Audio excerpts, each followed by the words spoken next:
Hi hello నేను మీ బబితా సంతోష్ని ఈరోజు group 1 group 2 group 3 prepare అయ్యేటువంటి అభ్యర్థుల కొరకు అదేవిధంగా ఇతరత్ర కాంపిటేటివ్ ఎగ్జామ్స్ కు ప్రిపేర్ అయ్యేటువంటి అభ్యర్థుల కొరకు ఎకానమీ సబ్జెక్ట్ లో భాగంగా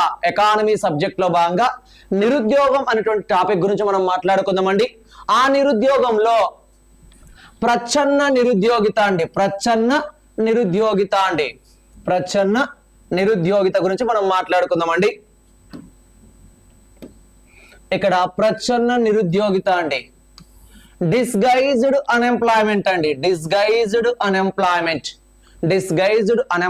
అనేటువంటి టాపిక్ గురించి మాట్లాడదామండి. ప్రచ్ఛన్న నిరుద్యోగిత గల పేర్లు ఏంటి అండి? ప్రచ్ఛన్న నిరుద్యోగితకు ఏ పేర్లు ఉన్నాయి? ప్రచ్ఛన్న నిరుద్యోగిత గల పేర్లండి. 1 మరుగున పడిన నిరుద్యోగిత అండి, మరుగున పడిన నిరుద్యోగిత.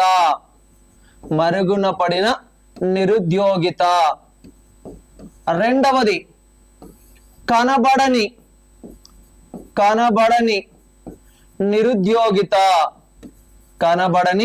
నిరుద్యోగిత. 3వది దాగి ఉన్న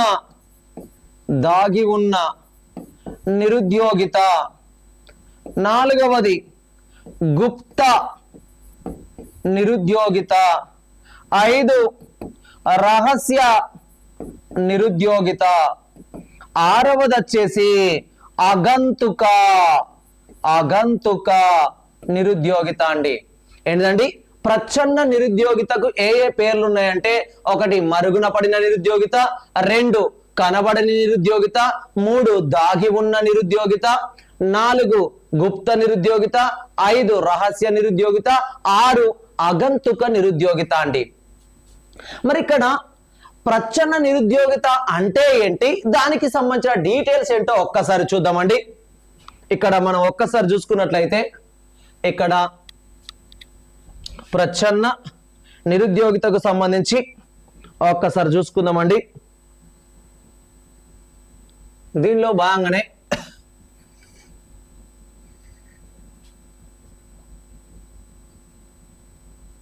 ఇక్కడ ప్రచ్ఛన్న నిరుద్యోగితకు సంబంధించిన డీటెయిల్స్ ను మనం ఒక్కసారి పరిశీలిస్తే అసలు ఏంటి ప్రచ్ఛన్న నిరుద్యోగిత అంటే ఏంటి అంటే, ఇక్కడ ఒక పనిని చేయవలసిన వ్యక్తుల కంటే అదనపు వ్యక్తులండి, ఒక పనిని చేయవలసిన వ్యక్తుల కంటే అదనపు వ్యక్తులు చేసినప్పుడు ఆ పని నుండి వచ్చేటువంటి అదనపు ప్రయోజనం ఏమీ లేకపోతే, అంటే శూన్యంగా ఉంటే అలాంటి నిరుద్యోగాన్ని ప్రచ్ఛన్న నిరుద్యోగిత అని, అలాంటి వ్యక్తులను ప్రచ్ఛన్న నిరుద్యోగులు అని అంటారండి. ఒక పనిని చేయవలసిన వ్యక్తుల కంటే అదనపు వ్యక్తులండి, ఒక పనిని చేయవలసిన వ్యక్తుల కంటే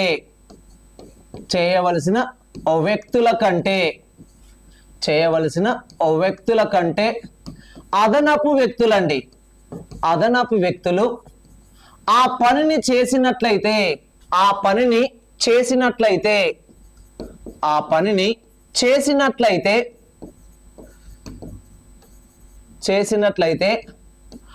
అదనపు వ్యక్తుల నుంచి వచ్చేటువంటి ప్రయోజనం అండి, అంటే ఆ వ్యక్తుల నుండి వచ్చేటువంటి ప్రయోజనం, ఆ అదనపు వ్యక్తుల నుండి వచ్చే అదనపు ప్రయోజనం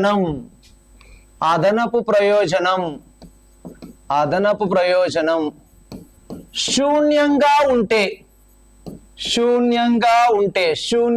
ఉంటే వారిని ప్రచ్ఛన్న నిరుద్యోగులు అని, లేదా అలాంటి స్థితిని ప్రచ్ఛన్న నిరుద్యోగిత, డిస్గైజ్డ్ అన్ఎంప్లాయ్మెంట్ అండి. ఏమంటారండి? డిస్గైజ్డ్ అన్ఎంప్లాయ్మెంట్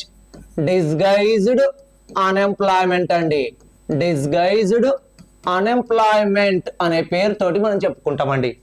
ఒక పనిని చేయవలసిన వ్యక్తుల కంటే అదనపు వ్యక్తులు గనక ఆ పనిని చేసినట్లయితే ఆ అదనపు వ్యక్తుల నుంచి వచ్చేటువంటి అదనపు ప్రయోజనం ఏమీ లేకపోతే లేదా శూన్యంగా ఉంటే వారిని ప్రచ్ఛన్న నిరుద్యోగులు అని లేదా అలాంటి స్థితిని ప్రచ్ఛన్న నిరుద్యోగిత అని అంటారు. మరి ఇక్కడ ఒక్కసారి చూద్దామండి. ఒక పనిని 10 మంది చేస్తే సరిపోతుందండి. ఒక పనిని 10 మంది చేస్తే సరిపోతుంది. కానీ అదే పనిని 10 మంది చేయాల్సిన చోట 15 మందిని మనం వాడుకున్నామండి. అంటే 10 మంది చేయాల్సిన చోట 15 మందిని అక్కడ వాడుకుంటే మరి ఎలాంటి బెనిఫిట్స్ వచ్చినా చూద్దామండి. 10 మంది ఆ పని చేసినప్పుడు రిజల్ట్ ఎంత వచ్చిందంటే 100% వచ్చిందండి. 100% వచ్చింది. మరి ఇక్కడ ఒక్కసారి చూద్దామండి. మరి అదే పనిని 10 మందితోటి కాకుండా 15 మందితోటి చేయించినామండి. 15 మందితోటి మరి రిజల్ట్ ఎంత వచ్చిందంటే అదే 100% వచ్చిందండి. అదే 100% వచ్చింది. అంటే ఒక పనిని చేయవలసిన వ్యక్తుల కంటే అదనపు వ్యక్తులు అంటే ఎంతమంది ఇక్కడ 10 మంది చేయాల్సిన పనిని 15 మంది చేసిరండి. అంటే 5గురు ఎక్స్ట్రా చేసిర్రు. ఆ 5గురి వల్ల ఏమైనా అదనపు ప్రయోజనం వచ్చిందా? 10 మంది చేస్తే 100% రిజల్టే, 15 మంది చేసినా 100% రిజల్టే. అంటే ఈ అదనపు 5గురు ఎవరైతే ఉంటారో వాళ్ళ నుండి వచ్చేటువంటి ప్రయోజనం ఏమన్నా ఉందా అంటే శూన్యం. ఆ అదనపు వ్యక్తులనే ఏమనుకోవచ్చు అంటే ప్రచ్ఛన్న నిరుద్యోగులు. అలాంటి స్థితినే ప్రచ్ఛన్న నిరుద్యోగిత అంటారు. ప్రచ్ఛన్న నిరుద్యోగిత అంటారు. దీన్నే మనం ఎట్లా మాట్లాడుకోవచ్చునంటే ప్రచ్ఛన్న నిరుద్యోగుల యొక్క ఉపాంత ఉత్పాదకత అనేది ఎప్పటికీ సున్నాగా ఉంటుందని భావించుకోవాలి. దాన్నే ఏమంటారంటే ఇక్కడ ఎవరి ఉపాంత ప్రయోజనం శూన్యంగా ఉంటుందో, ఎవరి ఉపాంత ప్రయోజనం శూన్యంగా ఉంటుందో వారందరినీ కూడా మనం ఏమనుకోవచ్చునంటే ప్రచ్ఛన్న నిరుద్యోగులు అనుకోవచ్చునండి. ప్రచ్ఛన్న నిరుద్యోగులు అంటారు. ప్రచ్ఛన్న నిరుద్యోగులు అంటారు. అంటే ఎవరి ఉపాంత ప్రయోజనం శూన్యంగా ఉంటే అంటేనండి ఎవరి వల్ల అదనపు ప్రయోజనం అనేది శూన్యంగా ఉంటుందో, ఎవరి వల్ల అయితే అదనపు ప్రయోజనం అనేది ఏమీ ఉండదో వాళ్ళందరినీ కూడా మనం ప్రచ్ఛన్న నిరుద్యోగులు అనుకోవచ్చు. మరి ఇందులోనే బాగా చూసుకుంటే ఈ ప్రచ్ఛన్న నిరుద్యోగిత అనేది ఎక్కువగా ఏ రంగంలో కనబడుతుంది అంటే ప్రచ్ఛన్న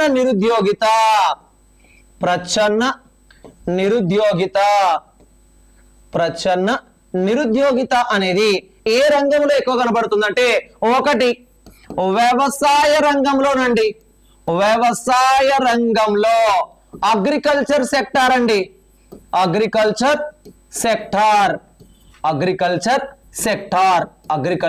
సెక్టార్ అండి. రెండవది వచ్చేసి ఇక్కడ సొంత వ్యాపార రంగంలోనండి. సొంత వ్యాపార రంగం అండి. ఇక్కడ సెల్ఫ్ బిజినెస్ సెక్టార్ అండి. సెల్ఫ్ బిజినెస్ సెక్టార్ ఉంటుంది కండి, సొంత వ్యాపారం చేసుకునే రంగంలో అండి. ఈ రెండు రంగాల్లో ఎక్కువగా ఏది కనబడుతుంది అంటే ప్రచ్ఛన్న నిరుద్యోగిత అనేది కనబడుతుందండి. అంటే ఇప్పుడు సొంత వ్యాపారం అంటే ఫర్ ఎగ్జాంపుల్ చూడండి, మనకు ఒక కిరాణా షాప్ ఉంది అనుకుందామండి. ఒక కిరాణం అండ్ జనరల్ స్టోర్ ఉంది అనుకుందామండి. ఒక కిరాణం లేదా జనరల్ స్టోర్ లో ఎంతమంది అవసరం ఉంటారండి? కిరాణం అండ్ జనరల్ స్టోర్ అనుకుందామండి. కిరాణం అండ్ జనరల్ స్టోర్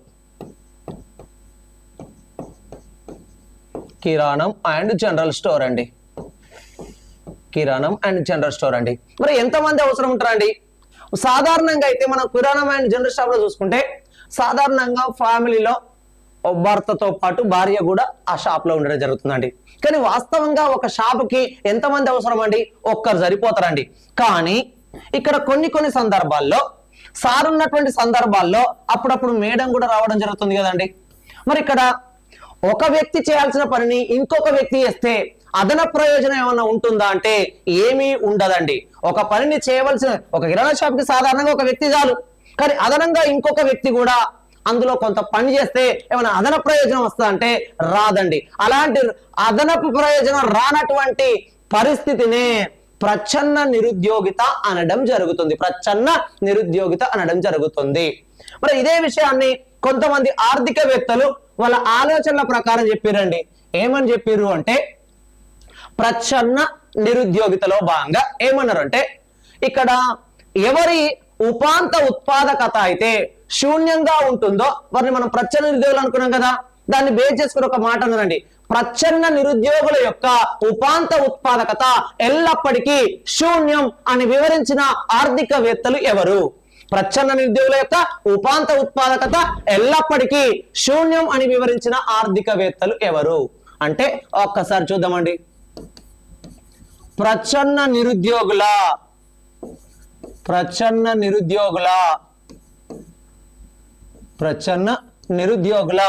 ఉపాంత ఉత్పాదకత అండి.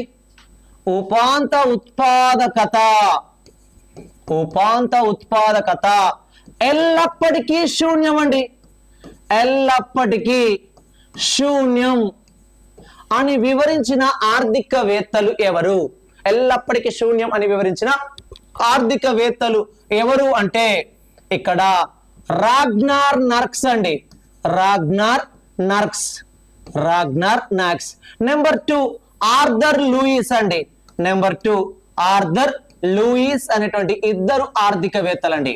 ఇక్కడ ఏంటంటే ప్రచ్ఛన్న నిరుద్యోగుల యొక్క ఉపాంత ఉత్పాదకత ఎల్లప్పటికీ శూన్యం అని వివరించిన ఆర్థికవేత్తలు రాగ్నార్ నాక్స్, ఆర్థర్ లూయిస్. దీన్ని మనం ఏమనుకోవచ్చునంటే marginal productivity of labour is equal to 0 అని పేర్కొన్నటువంటి ఆర్థికవేత్తలు కూడా చెప్పుకోవచ్చు. Marginal productivity of labour is equal to 0 అని పేర్కొన్న ఆర్థికవేత్తలు Ragnar Nurkse and Arthur Lewis అండి. ప్లస్ అదే విధంగా తీసుకున్నట్లయితే ప్రచ్ఛన్న నిరుద్యోగుల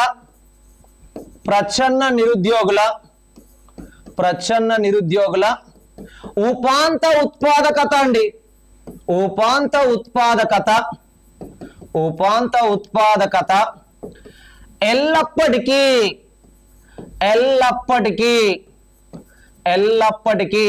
రుణాత్మకం అని వివరించిన ఆర్థికవేత్త ఎవరు అంటే శ్రీమతి జాన్ రాబిన్సన్ అండి. శ్రీమతి జాన్ రాబిన్సన్ అండి. మరి ఇక్కడ ఏమనుకోవచ్చు అండి MPL is equal to negative అని పేర్కొన్న ఆర్థికవేత్త ఎవరు అన్నప్పుడు శ్రీమతి జాన్ రాబిన్సన్ అనేటువంటి ఆర్థికవేత్త అని చెప్పుకోవచ్చు అండి. మరి ఇక్కడ చూడండి ప్రచ్ఛన్న నిరుద్యోగుల యొక్క ఉపాంత ఉత్పాదకత ఎల్లప్పటికీ శూన్యం అని వివరించిందేమో Ragnar Nurkse and Arthur Louis అనుకున్నాం కదా. మరి వీళ్ళు ఎందుకు 0 అని పేర్కొన్నారు? మరి అదే విధంగా ప్రచ్ఛన్న నిరుద్యోగుల యొక్క ఉపాంత ఉత్పాదకత ఎల్లప్పటికీ రుణాత్మకం అని వివరించింది ఎవరు? శ్రీమతి జాన్ రాబిన్సన్. ఎందుకు ఈమెనేమో రుణాత్మకం అని చెప్పింది, వీళ్ళేమో ఎందుకు 0 అని చెప్పారో ఒక ఎగ్జాంపుల్ తీసుకుందామండి.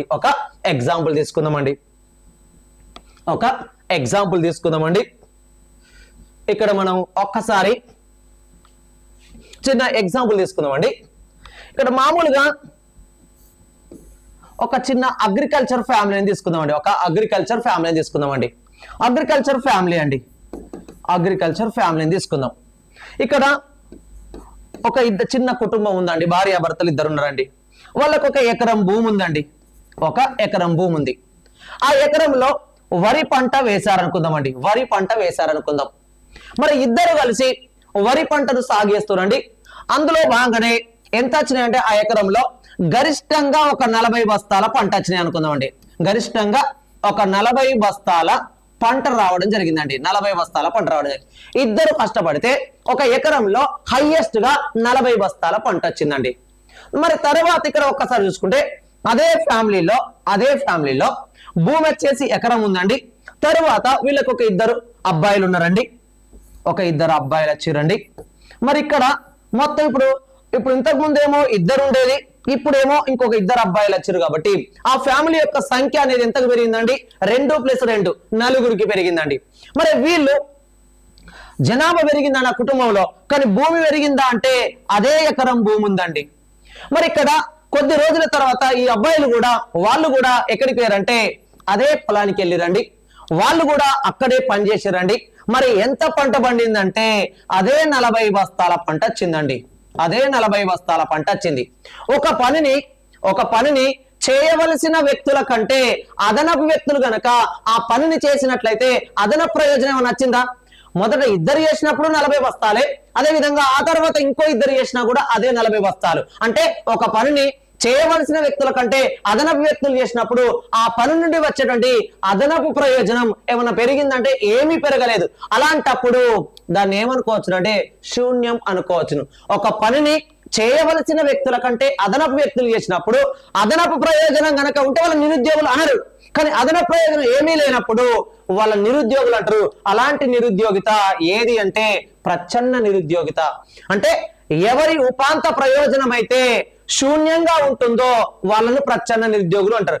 ఇప్పుడు అదనంగా వచ్చినటువంటి ఇద్దరు అబ్బాయిల నుంచి ఎలాంటి అదన ప్రయోజనం రాలేదు కాబట్టి వాళ్ళను ప్రచ్ఛన్న నిరుద్యోగులు అంటారు. వాళ్ళ యొక్క ప్రయోజనం ఎంత అంటే 0 కాబట్టి ఇక్కడ ఇదే మాటను ఎవరన్నారు? రాగ్నర్ నాక్స్. అదే విధంగా ఏంటండి ఆర్థర్ లూయిస్ అనేటువంటి వ్యక్తులు, ఆర్థర్ లూయిస్ అనేటువంటి ఆర్థికవేత్తలు ఏమన్నారు? ప్రచ్ఛన్న నిరుద్యోగుల యొక్క ఉపాంత ఉత్పాదకత ఎల్లప్పటికీ శూన్యంగా ఉంటుందని చెప్పింది ఎవరు అంటే రాగ్నర్ నాక్స్ అండ్ ఆర్థర్ లూయిస్. ఆ తర్వాత ఇక్కడ వీళ్ళిద్దరికి మ్యారేజ్లు అయినాయి అనుకుందామండి. ఇక్కడ ఒక మేడం వచ్చింది, ఇక్కడ ఒక మేడం వచ్చింది. మొత్తం జనాభా ఎంత? మరొక 2 పెరిగిందండి. మొత్తం కుటుంబ సభ్యుల సంఖ్య 6కి వచ్చిందండి. కానీ భూమి ఏమన్నా పెరిగిందంటే గదే ఎకరం అండి. మరి ఇక్కడ కొద్ది రోజుల తర్వాత వీళ్ళు కూడా అదే పొలానికి వెళ్ళిరండి. వాళ్ళు అక్కడ పని చేసిరండి. పని చేస్తే ఏమన్నా అదనపు పంట వచ్చిందంటే గదే 40 బస్తాల పంట వచ్చిందండి. అదే 40 బస్తాల పంట వచ్చింది. 40 బస్తాల పంట వచ్చింది. అంటే ఒక పనిని చేయవలసిన వ్యక్తుల కంటే అదనపు వ్యక్తులు చేస్తే వారి నుండి వచ్చేటువంటి అదనపు ప్రయోజనం శూన్యం అంటే వాళ్ళ ప్రచ్ఛన్న నిరుద్యోగులు అంటారని ఇక్కడ రాగ్నర్ నాక్స్ ఆర్థర్ లూయిస్ అంటే ఇంకా అదనపు వ్యక్తులను వాడుకుంటే అదనపు ప్రయోజనం అనేది శూన్యం కంటే తక్కువ, మీన్ రుణాత్మకం నెగటివ్ లో ఉంటుందని ఎవరు పేర్కొన్నారు అంటే శ్రీమతి జోన్ అర్జాన్ రాబిన్సన్ అండి. శ్రీమతి జోన్ రాబిన్సన్ అనేటువంటి ఆర్థికవేత్త అండి. అంటే ఇక్కడ ఒక పనిలో ఏ ప్రయోజనం లేదనుకోండి, మనం పని చేస్తున్నాం కానీ ఎలాంటి బెనిఫిట్ లేదనుకోండి, అప్పుడు ఖచ్చితంగా వాళ్ళందరినీ ప్రచ్ఛన్న నిరుద్యోగులే అంటారని వీళ్ళు మాట్లాడిరండి. మరి అదే విధంగా చూసుకున్నట్లయితే దీంతో పాటు ఇంకేం మాట్లాడుకోవచ్చునండి అంటే ఇక్కడ ఒక్కసారి చూద్దామండి.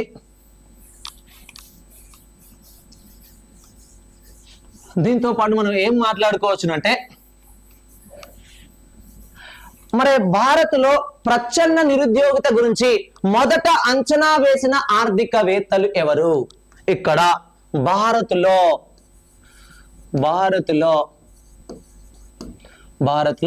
ప్రచ్ఛన్న నిరుద్యోగిత గురించి అంచనా వేసిన ఆర్థికవేత్తలు ఎవరు? అంచనా వేసిన ఆర్థికవేత్తలండి. అంచనా వేసిన ఆర్థికవేత్తలు ఎవరు అంటే ఇక్కడ ఒక్కసారి చూద్దామండి. ఒకటేమో అమర్త్య సేన్ అండి. అమర్త్య సేన్ ఒక పర్సన్ వచ్చేసి అమర్త్య సేన్ అండి, సంక్షేమ ఆర్థికవేత్త అయినటువంటి అమర్త్య సేన్. నెంబర్ 2 శకుంతల మెహ్రా అండి. శకుంతల మెహ్రా అనేటువంటి ఆర్థికవేత్త, శకుంతల మెహ్రా అండి.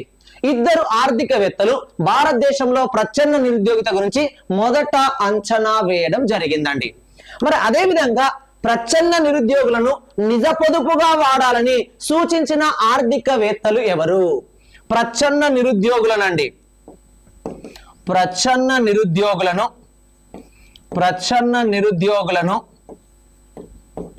నిరుద్యోగులను దేనికండి? నిజ పొదుపుగా, రియల్ సేవింగ్, నిజ పొదుపుగా ఉపయోగించాలి లేదా వాడుకోవాలని సూచించిన ఆర్థికవేత్తలు ఎవరు అంటే 1 Ragnar Nurkse, number 2 Arthur Lewis, number 3 Srimati Joan అర్జాన్ రాబిన్సన్ అనేటువంటి ఆర్థికవేత్తలు అండి. ఈ ముగ్గురు ఆర్థికవేత్తలు ప్రచ్ఛన్న నిరుద్యోగులను నిజ పొదుపుగా వాడాలని సూచించారు. నిజ పొదుపు అంటే ఏంటండి? ఎవరి నుండి అయితే ప్రయోజనం రాదో వాళ్ళందరినీ మన ప్రచ్ఛన్న నిరుద్యోగులు అంటాం. అలాంటి ప్రచ్ఛన్న నిరుద్యోగులను ఎక్కడైతే ప్రయోజనం లభిస్తుందో అక్కడ వాడుకొని డెవలప్మెంట్ ను సాధించడాన్నే మనం నిజ పొదుపుగా పేర్కొంటారు అని ఎవరు మాట్లాడారంటే రాగ్నాక్స్, ఆర్థర్ లూయిస్, శ్రీమతి జాన్ రాబిన్సన్ అండి. ఇప్పుడు నలుగురు ఉన్నారండి, నలుగురిలో ముగ్గురి వల్ల ప్రయోజనం వస్తుంది, ఒక పర్సన్ వల్ల ప్రయోజనం రావట్లేదు. ఆ పర్సన్ వల్ల ఎవరి వల్ల అయితే ప్రయోజనం రాదో అతని ప్రచ్ఛన్న నిరుద్యోగి అంటారు. అలాంటి వ్యక్తిని ఎక్కడైతే ప్రయోజనం లభిస్తుందో అక్కడ గనక వాడుకుంటే, అక్కడ బెనిఫిట్ గనక లభిస్తే దాన్నే నిజ పొదుపుగా పేర్కొనవచ్చు అని పేర్కొనడం జరిగిందండి. ఇది మనకు ప్రచ్ఛన్న నిరుద్యోగితకు సంబంధించినటువంటి డీటెయిల్స్ అండి. మనకు ఎవరన్నా గ్రూప్స్ పాయింట్ ఆఫ్ లో కానీ ఇతరత్ర కాంపిటేటివ్ పాయింట్ ఆఫ్ లో కానీ ఎకానమీ క్లాసులు వినాలనుకుంటే మీరు ప్లే స్టోర్కి వెళ్ళి భవితా సంతోష్ ఎకానమీ యాప్ ని డౌన్లోడ్ చేసుకోవచ్చునండి. మనకి ఇప్పుడు ప్రజెంట్ ఒక లైవ్ గ్రూప్స్ పర్పస్ లో ఒక లైవ్ క్లాసును కండక్ట్ చేయడం జరుగుతుంది. మీరు ప్రతిరోజు ఈవినింగ్ 8 to 9 PM పర్పస్ లో ఒక 1 hour వీడియో అనేది రెగ్యులర్ గా అప్లోడ్ చేయడం జరుగుతుందండి. ఎవరైనా గ్రూప్స్ కు ప్రిపేర్ అయ్యారు, ఎందుకంటే రాబోయే నోటిఫికేషన్ మళ్ళీ గ్రూప్ 2 నోటిఫికేషన్ ఉంది కాబట్టి గ్రూప్ 2 నోటిఫికేషన్ లో ఈ మధ్యలో ఎవరైతే గ్రూప్ 2 లో మిస్ అయినటువంటి అభ్యర్థులు ఎవరైతే ఉంటారో వాళ్ళకి మళ్ళొక శుభ పరిణామం అండి. దీన్ని బేస్ చేసుకొని మీరు దీన్ని మన యాప్ లో ఉన్నటువంటి క్లాసెస్ ని ఉపయోగించుకొని సక్సెస్ సాధించగలుగుతారని కోరుకుంటూ నేను మీ భవితా సంతోష్.